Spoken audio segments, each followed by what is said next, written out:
Thank you so much, Dr. Brunner, for that introduction. Let me share my screen here and then we can get started.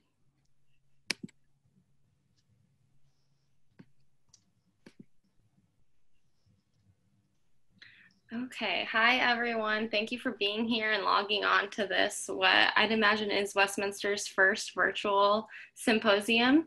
While I wish I could be back on campus when we were all face to face, I'm honored to be a part of this day and very excited to share this virtual space with all of you. So my name is Mary Nestor, and today I will be discussing from an occupational therapist perspective how to find your vision and values and how we as occupational therapists apply these to everyday life. So a little bit about me. Oops. Oh, my pictures didn't come through. Hold on. So sorry. Technical difficulties. It's like, okay. Well, we'll just go forward like this. I'm sorry that the pictures are not working. They worked earlier. So I graduated, as Dr. Brunner said, from Westminster in 2014, and during my 4 years at Westminster, I was on the tennis team. I was a member of a sorority. I slid down the hill. I was on CAB and SGA. I spent Friday evenings in downtown Fulton or on the porch of a house, and I made some of my best friends at Westminster who I am still friends with. My junior year there, I discovered the obscure field of occupational therapy, and I attended graduate school at Belmont University immediately following graduating from Westminster. And the rest is history.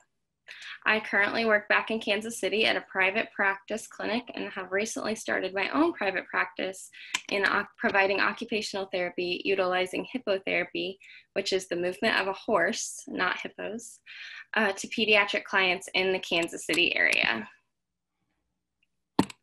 So, but more on that later. As I mentioned, occupational therapy is a bit of an obscure and broad profession, so let me explain. Occupations, so occupational therapy, occupations are the things that you do every single day. Activities of daily living, or ADLs as we call them, are things like going to the bathroom, getting dressed, or eating a meal. Your occupations are the things that you do every day because you have to do them or because you want to do them. So these could be things like fixing a sandwich, playing tennis, paying bills, going grocery shopping, or studying for a test. In the pediatric field where I work, occupations for kids are things like sitting in a classroom, making friends on the playground, building a Lego house, writing their name, trying a new food, making their bed, just to name a few examples. So occupational therapy is the only profession that helps people across the lifespan do the things they want and need to do through the therapeutic use of daily activities, which are occupations. Occupational therapy practitioners enable people of all ages to live life to its fullest by helping promote health and prevent or live with injury, illness, or disability. We work with people with and without disabilities and with and without injuries to empower others to live life to the fullest. Occupational therapists are skilled healthcare professionals who use research and scientific methods to ensure their interventions are effective. So it is required for occupational therapists to have either a master's or a doctorate degree, which usually takes 2 to 3 years after an undergraduate degree. And then certified occupational assistants, or CODAs, require an associate's degree. So while at Westminster, I had to take a variety of electives prior to applying to graduate schools. Some varied per school, but most required basics in biology, chemistry, and psychology courses. So after graduating from OT school, occupational therapists can work in a variety of settings, including hospitals, clinics, skilled nursing facilities, community centers, healthcare facilities, and in homes. Occupational therapy interventions include helping children with disabilities to participate fully in school and in different social situations, helping people recovering from injury to regain skills, and providing supports to older adults who may be experiencing cognitive and physical changes. So now that we know what OT is, let's talk about some of the core values of occupational therapy, which I've discovered closely align with my own. Values in the past make visions for the future, and as OT as a profession has had to identify past values to determine their own vision for the future. Occupational therapy's historic vision is in helping those who are sick, injured, or born with a disability participate in meaningful, productive occupations. Occupational therapy is individualized and client-centered, meaning that each intervention is specifically tailored to an individual's need, vision, and values. Clients participate in setting their own goals to ensure interventions are client-driven. Essentially, occupational therapists assist others in fulfilling their own vision and values. All the values of the past have led to the creation of the Vision 2025, which is the vision for the entire field of occupational therapy, developed by the American Association of Occupational Therapy, AOTA. This vision states that as an inclusive profession, occupational therapy maximizes health, well-being, and quality of life from people of all people, populations, and communities through effective solutions that facilitate participation in everyday life. These 5 pillars are important in the values and vision of occupational therapy, and they include being effective, being evidence-based, client-centered, and cost-effective, that occupational therapists continue to be leaders in changing policies, environments, and systems, that occupational therapy continues to be collaborative and excel in working with clients and within systems to produce effective outcomes, that occupational therapy is accessible and providing culturally responsive and customized services, and the occupational therapy continues to put equity, inclusion, and diversity above all else by being intentionally inclusive and equitable and embracing diversity in all forms. So, implementing visions and values into occupations. Occupational therapists specialize in assisting the clients we work with fulfill their vision by participating in occupations that they value. So, for example, my day-to-day involves working with children, many with autism, sensory processing disorder, Down syndrome, or another disability, reach their full potential and participate fully in their occupations. The kids I work with value friends, Pokemon, their mom and dad, basketball, football, their brothers and sisters, bubble guppies, and Thomas the Train. My job is to make these things that they enjoy and value accessible and a part of their vision so that they can be successful at school, playing with their friends on the playground, and at their family dinner table. After much exploration, I discovered that occupational therapy was a career that aligned with my own values, which led me to creating my own vision within a very broad profession.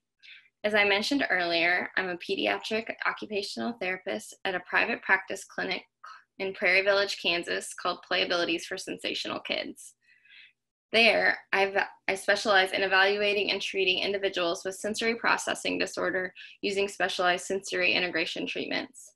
I also recently began my own therapy practice called Heartland Therapy Services, which provides occupational therapy to pediatric clients using hippotherapy, which is the movement of a horse. All of my interests and values led me to develop a vision, finding unique niches in occupational therapy that I'm passionate about. Now back to all of you. So if when asked this billion-dollar question, you don't yet feel like you have a solid answer, that's okay. But a good place to start is usually with some self-reflection to answer a couple of important questions. So first, determining your values. What are your values? What are the occupations that you do each day that you enjoy? Take some time to think about what is really important to you and apply those to thinking about a career. Some examples. Do you like spending time with other people? Do you like spending a lot of time outside? Do you like being part of a team? Take time to think about what is really important to you and what you currently enjoy doing in your daily occupations, and try to apply those to thinking about a career. These are pretty big questions, but taking the time to think about these and what you value in your life can help narrow down a vision for your future.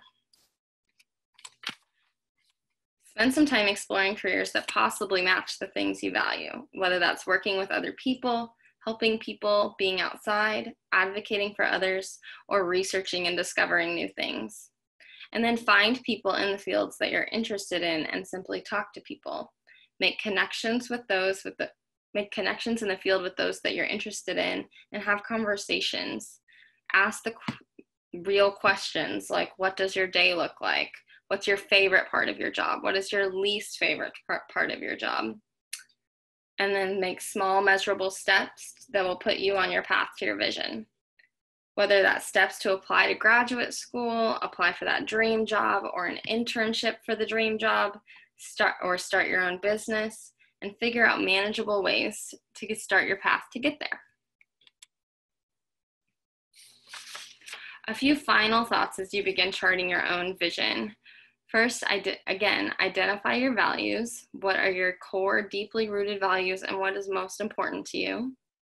Identify your stakeholders. Find and identify the people who are successful. Find and identify people who are invested in your success that can help you get the tools that you need to succeed. These can be professors or coaches, family members, or upperclassmen. One of my stakeholders at Westminster was an older member of my sorority who had applied and been accepted into OT school. And she was a resource for me to ask questions and ask about the process of applying to OT school and just learn more about the field. I also depended on my professors to answer questions about applying to graduate school and kind of following my own course when not a lot of other people in my class were talking or considering OT school. And then finally, make measurable, attainable goals and write these down and hold yourself accountable. Some things that these would be like applying to 5 graduate schools by the end of the month, or shadowing a healthcare professional or professional in general that you're interested in learning more about. Completing practice interviews before your first graduate school or job interview, which are really helpful. So as Steve Jobs said, your work is going to fill a large part of your life, and the only way to be truly satisfied is to do something that you believe is great work. Whatever it is you choose to do, choose something that aligns with your values, and your vision will follow. So I'm always happy to answer questions and provide mentorship to students interested in occupational therapy. So we're going to have a chance to talk, and I'll be able to answer any questions you have now. But I just wanted to put these resources on a slide that hopefully Dr. Brunner can share with anyone interested in, so that you have some continued resources and my contact information if needed. All right, so questions. Let me stop share so I can see if there are any. So if you guys wouldn't mind, Mary obviously is, anxious to talk to you guys. And so if you guys wouldn't mind turning on your videos now, you don't have to turn on your sound, but your video, that way she can see you, and we can actually maybe call on some people to let you guys ask some questions and hear about what she does. And everything from occupational therapy to her experiences at Westminster, like she talked about choosing a career. So I definitely want to open it up. And if you don't feel comfortable saying your question out loud by, sort of being called on, then you're welcome to put your question into the chat window, and we can just read your question out loud for you. That would be fine too. Can I start with a question to you all? Are there any people in the audience? Well, first of all, how many people had heard of occupational therapy before? Okay, I see a couple people. Sorry, let me make it so I can see. Okay, cool. So several of you. Is there anyone interested in occupational therapy or healthcare in general? Give a flash your hand up. Yep, cool. Awesome. So if anyone kind of shout out, you can turn your mics off if you guys are okay with it, or in the chat. If any of you are interested in OT or maybe in another allied health profession, occupational therapy falls into that allied health profession umbrella, which is like OT, physical therapists, speech therapists, just so everyone knows if you're interested in those fields. So a question in the chat. How do you know if your interests would be a fit to incorporate to what fields you want to go in? Or how can you use your own interests to help determine what field you want to go in if you aren't 100% sure yet? Yeah, so that's a great question. And I think that is where observing professionals comes in so handy and is so helpful. If you have fields that you're interested in and you have the opportunity to either have some conversations with people in those fields, or better yet, if you're able to shadow, which obviously given the current state of the world with COVID is sometimes tricky, but if you can at least have those conversations and see like what a typical day looks like, you can it helps to determine if you really would be interested in doing XYZ job for a long time. Before I applied to occupational therapy school, I had the opportunity to shadow in an occupational therapist who worked in a school district over a summer. And that really taught me that, there were a lot of different ways that career could be adapted to fit what I was looking for. And, gave me the thought like, yeah, I could do this every day. So I think just kind of taking those opportunities to explore and see and get in the field.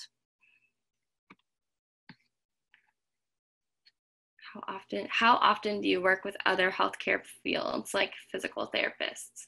Yeah, so the clinic that I work at, the private practice clinic, not the one with the horses, but just the clinic that I work at pretty much every day, we have physical therapists, speech therapists, and occupational therapists. So I collaborate every single day with those healthcare professionals. And then we also work with ABA therapists who usually specialize in working with children with autism. And we work with clinical psychologists and physicians as well. So there's a lot of collaboration between a lot of different healthcare providers that goes on, but I see the physical therapist every day, and I usually have a question for them every day. So that was a good question.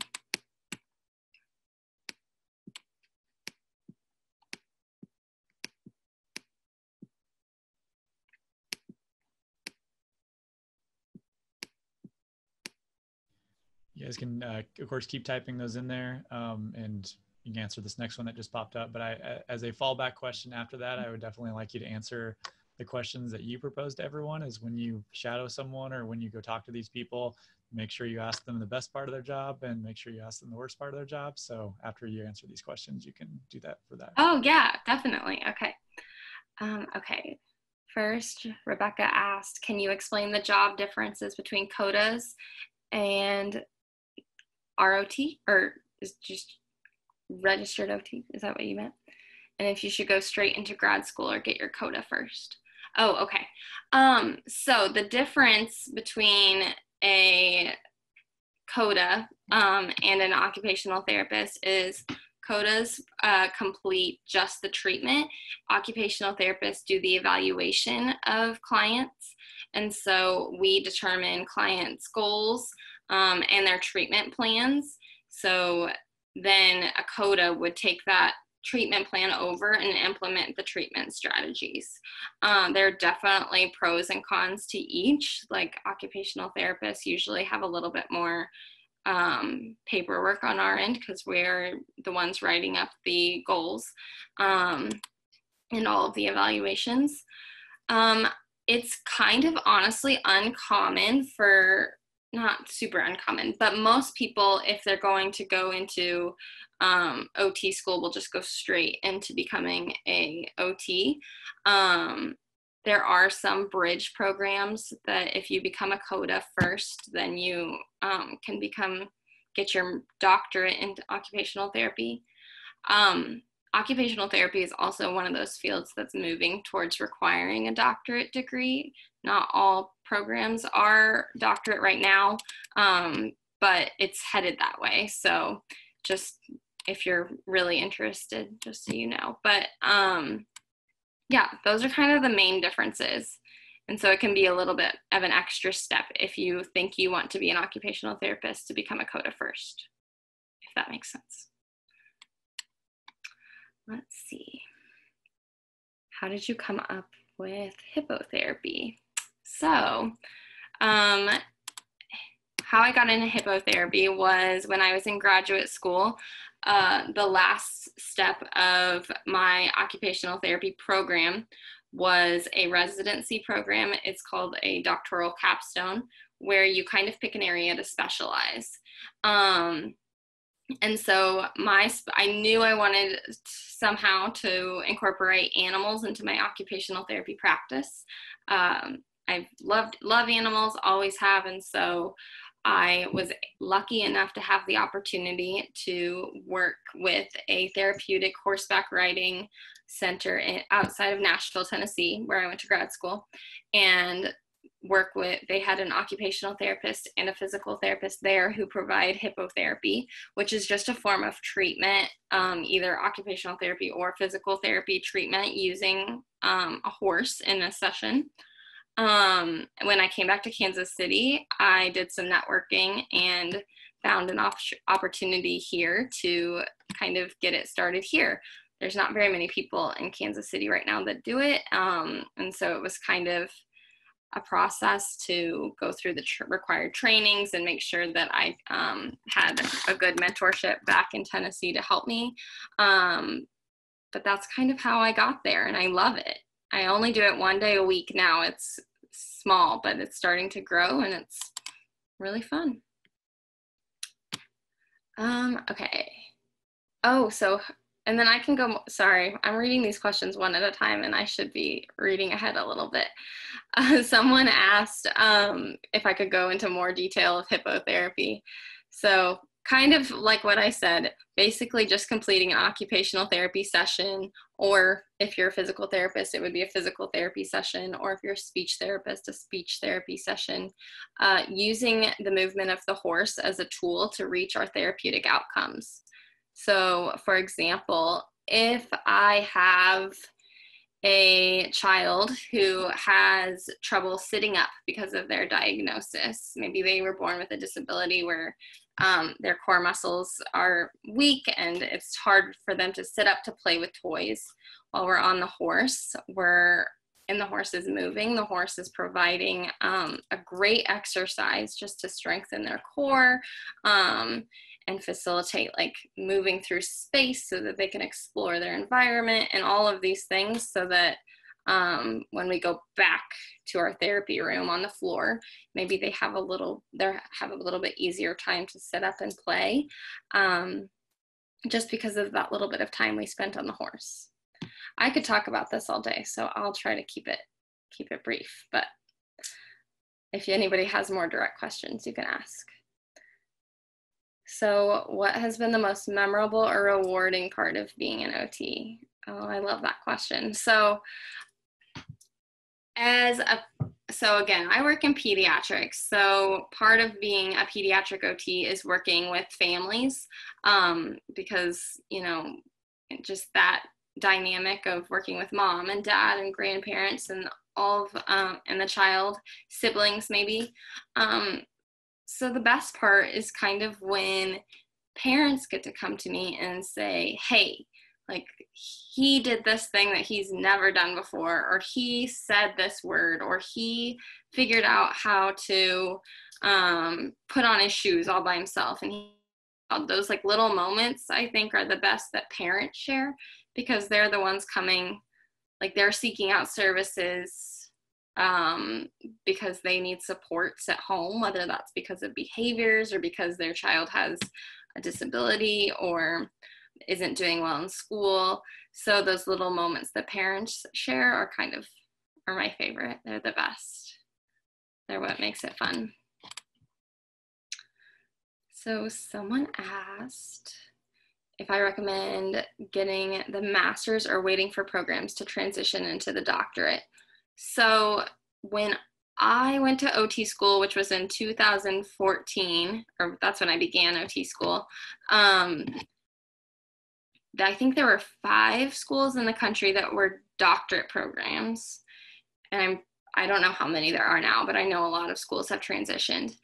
So if you were to go to OT school and get a master's, you would still be an OT the same as I am, the same credentials. You'd still be able to practice anywhere.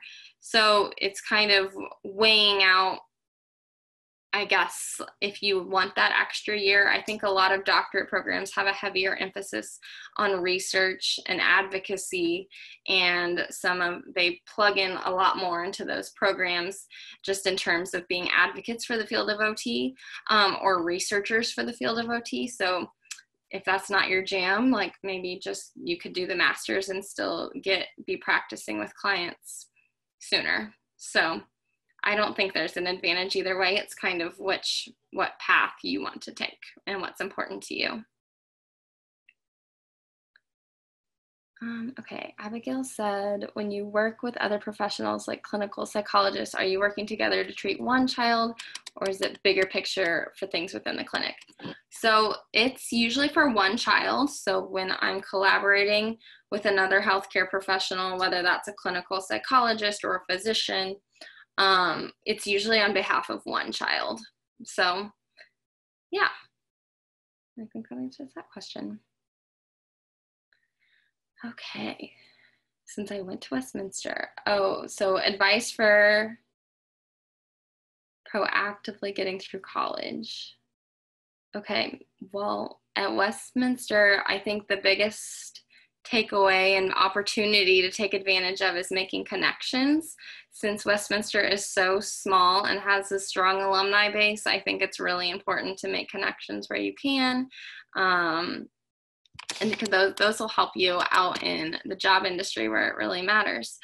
So just keep studying hard and try to make as many connections with as many people as you can. And like I said, especially in those fields that you're interested in.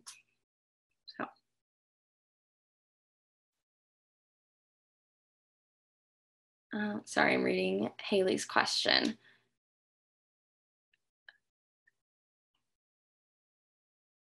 So that's a good question, Haley. And I kind of debated whether I should go into this during this presentation or not, but I wasn't sure if you guys wanted to hear my whole backstory or not. So I decided not to, but I'll go into it. So I knew vaguely that I wanted to go into a career where I helped people. That's super vague because that could be lots and lots of different things. But I stumbled upon occupational therapy. I have a personal connection with the field from my younger brother who has a disability. So I was vaguely familiar with what they did, but not really. And once again, I kind of just did a little research and I found an occupational therapy to shadow.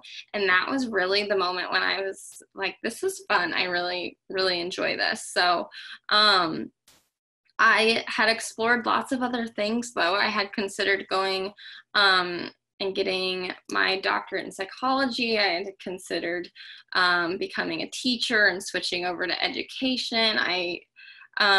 Lots of different paths kind of crossed my mind. And so it took a while to get there. And it wasn't necessarily an easy journey to decide. But I think once you find something that clicks with what you're interested in and kind of fits with what you value every day, kind of like I mentioned earlier, like that finding your values piece. I really value being able to have a job that's flexible, where I'm not sitting at a desk all day and I can kind of change, be all over the place. And I value kind of change in my career. And with this field, like I know that if I wanted to leave pediatrics and go work with older adults, I could, no problem. And so my career can kind of shift like as I want it to. And I don't sit at a desk all day, if hardly ever. Like this is sitting a long time for me right now. So, and that's pretty nice. So somebody asked why I chose to specialize in pediatrics. I just love kids. I've always loved working with kids.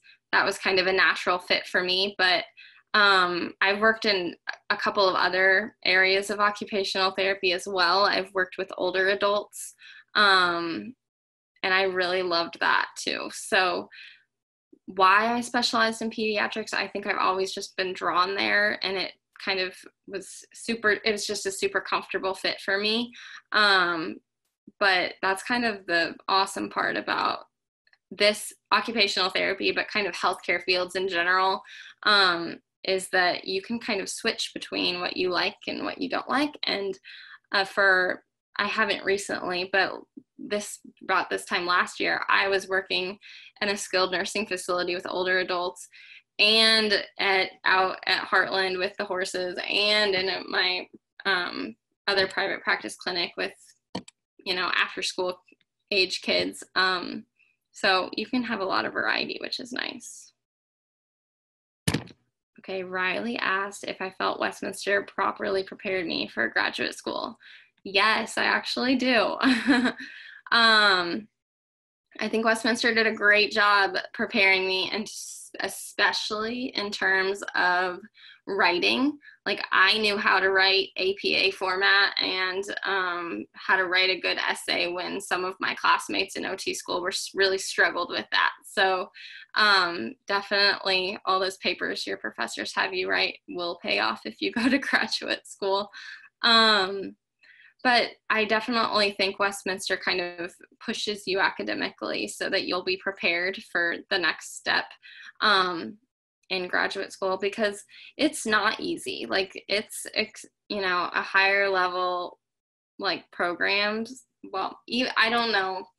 Obviously, I just went to occupational therapy school, but I think most programs do kind of demand a lot of attention and work. And so it definitely has to be something that you're committed to.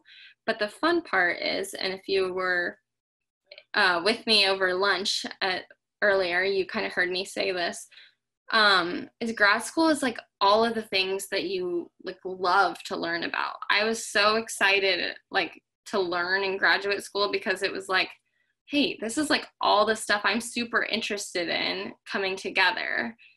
And if you don't feel like that in grad school, maybe you need to reevaluate, because it's supposed to be a specialized area that you're going into and you're committing yourself to.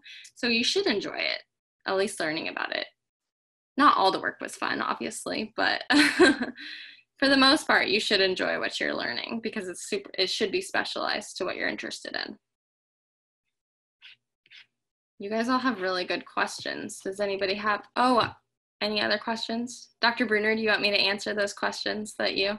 Well, first, I want to say that we did not pay you to tell them how important it was to learn APA style, or just want to make that clear to everybody that was of her own free will that she said it was important.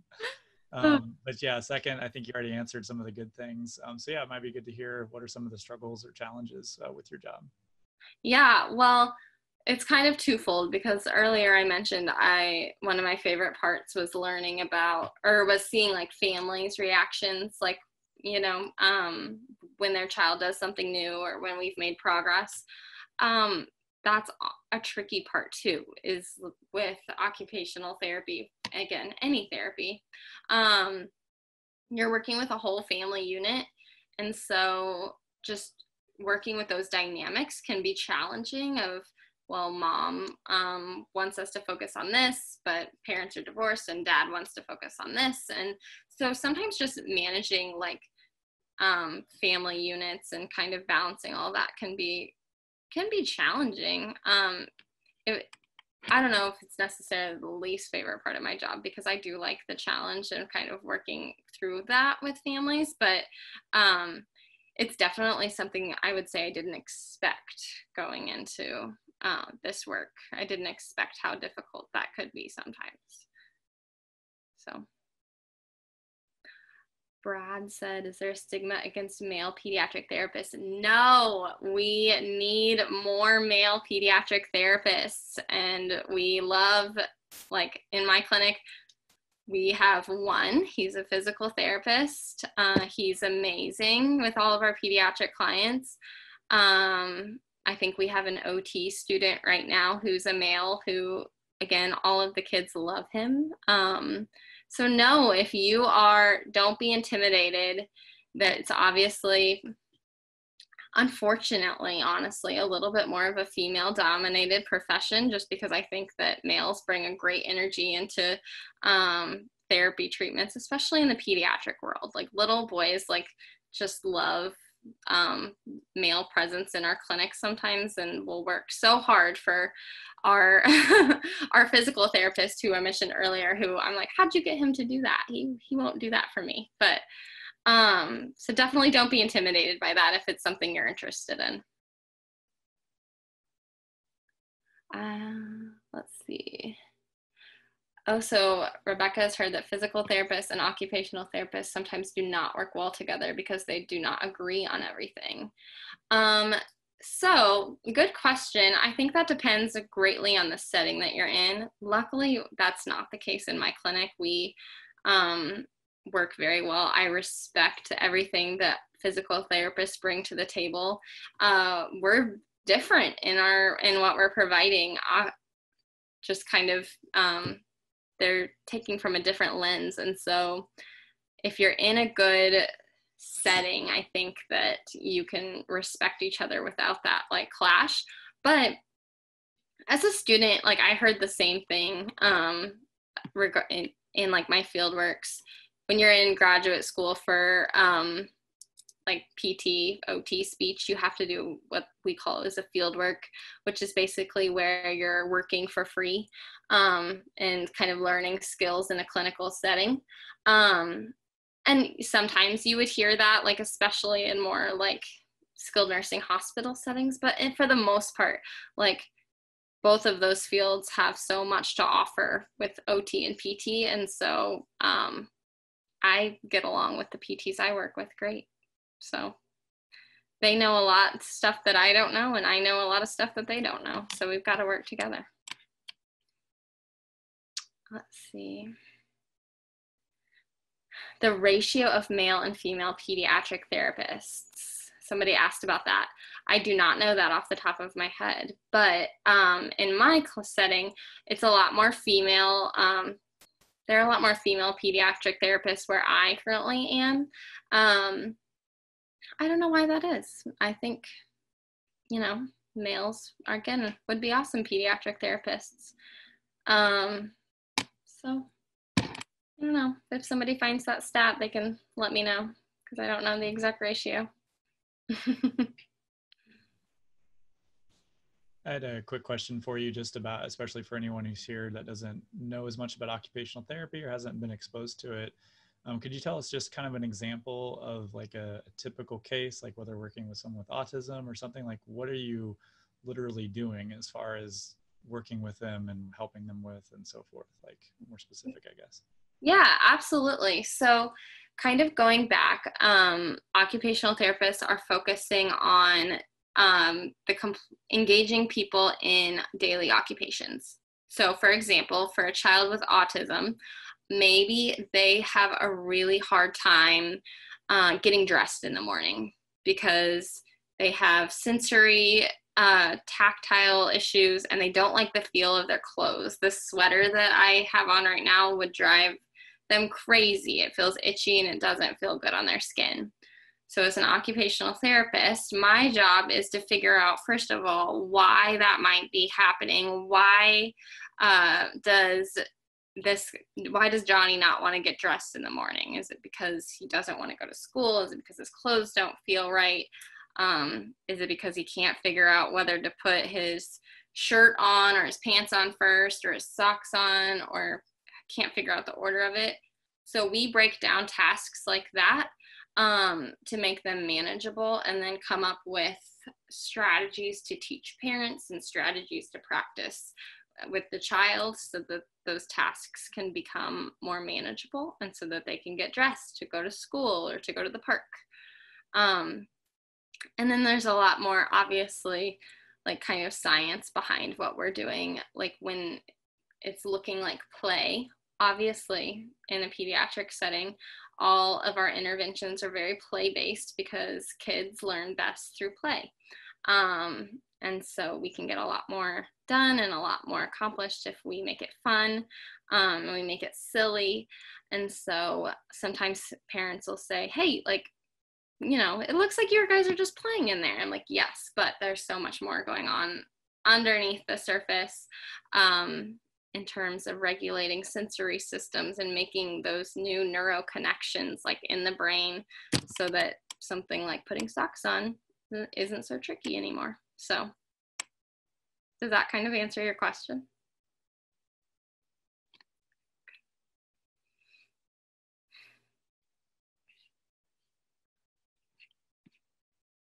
Does anybody have anything else, other questions?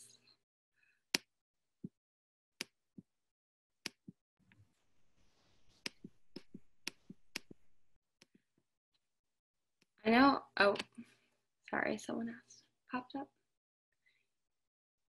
Is being an entrepreneur in an OT world financially rewarding? Well, I have to, you know, pay off graduate school loans first, just like anyone. But I think, you know, just, I don't even know how to answer that. Probably not right now. Just like with any business, you know, we're getting started and it's been slow. But the private practice clinic that I work for is an entrepreneur. My boss is an OT, and her husband and her own the business, and they now have expanded to 2 different clinics, and we have a team of almost 40 therapists. So I think that if that is your interest in building a business, it can definitely be, you know, financially rewarding.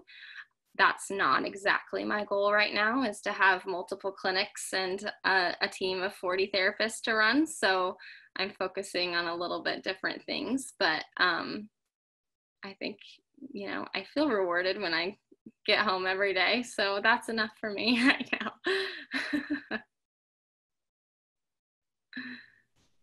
I have another question for you that's kind of related to that, just about with your new clinic and doing the you know, hippotherapy.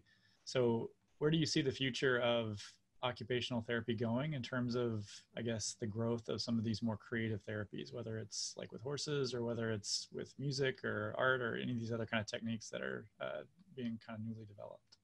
Yeah, absolutely. Well, occupational therapy is definitely going to continue to grow as a profession. It already has over its lifespan. Occupational therapy was only founded in 1917. So as kind of professions go, that's relatively young. But our population is aging.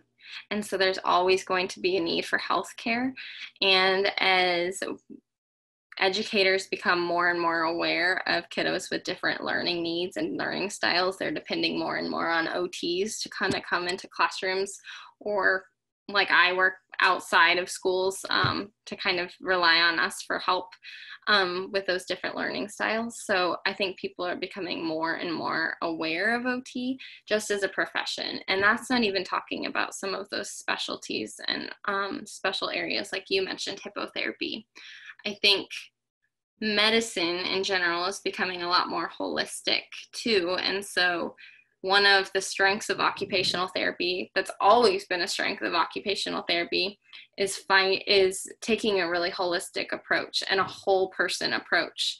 So I'm not just coming to, you know, a session with a child and saying, okay, we're going to work on handwriting now, and we're going to work on handwriting until you can write your name, and that's it. That's all we're doing. I kind of also want to know, has that kid had breakfast today? Did he get a good night's sleep last night? Who brought him this morning? Was it grandma? Was it mom? How does that play? We're looking at a lot of different systems. And so with hippotherapy, I tell people this all the time when they're interested in trying this treatment strategy. Like I mentioned earlier, that child who's sitting on a horse is having to engage their core muscles, but they're also having to visually track around an arena while that horse is moving them through space. And they also might be doing a puzzle that I have on the horse with them, and they're working on those like fine motor and visual motor skills. And then when they get off the horse, mom notices, hey, they like chatted and talked the whole way home, and they don't usually do that. That's because we engaged those muscles surrounding the diaphragm, and they were actually able to get more breath support to talk more. So the more we can incorporate those holistic therapies into our plans of care and into healthcare, I think we'll see a lot more progress. So I'm hopeful that we continue to grow with those strategies. Let's see. Oh, Lena found the stat we were looking for earlier. I'll go back to Tim's question, but Lena said in 2002, the field was composed of 91% females and 9% males. So that's pretty crazy, and we need more males. Let's see. Tim, you might have to clarify your question. Is there a higher number of clients within a certain area of Kansas City, or is it usually uniform? What do you mean by that?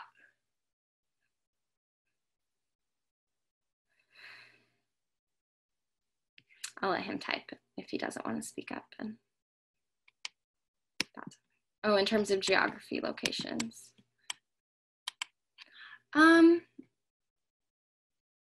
don't think so. I think like we have 2 locations for the clinic that I'm primarily at, and people do travel like to come see us. For rural communities like outside of Kansas City, some people will travel like an hour to get into the city for services, which is unfortunate. But I'm not sure if there's a higher number in one area or another. I'm sorry, I can't better answer that.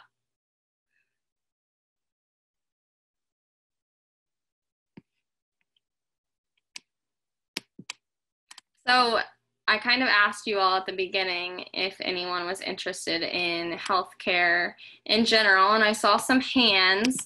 Are any of you interested in applying specifically to OT school? No. Anyone looking through? Oh. Well, maybe you are. Oh, yes, Rebecca. Cool. Sorry, I just had to scroll all the way back to see you. Awesome. Well, I hope you guys learned something new about a field that you may or may not come in contact with in the future. So.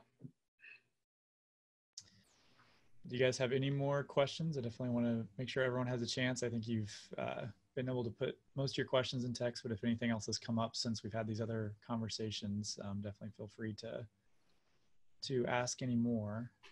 But hopefully Mary I think she's completely sincere in wanting to be contacted by anyone who is interested in this, right? So if they are going into OT or a health-related profession, I'm sure you'd be happy to answer additional questions outside of this context too. Yeah, absolutely.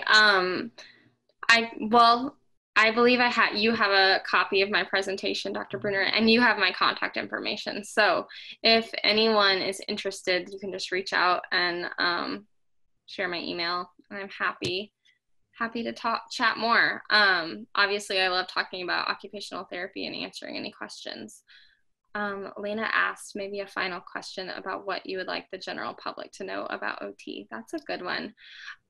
So occupational therapy is one of those therapies that I don't think people know about until they've had experience with it. And then what I've heard from clients or just people talking about the field is they were so glad they found it, because occupational therapy helps people get back to the things that are really important to them and get back to doing those daily occupations that are meaningful.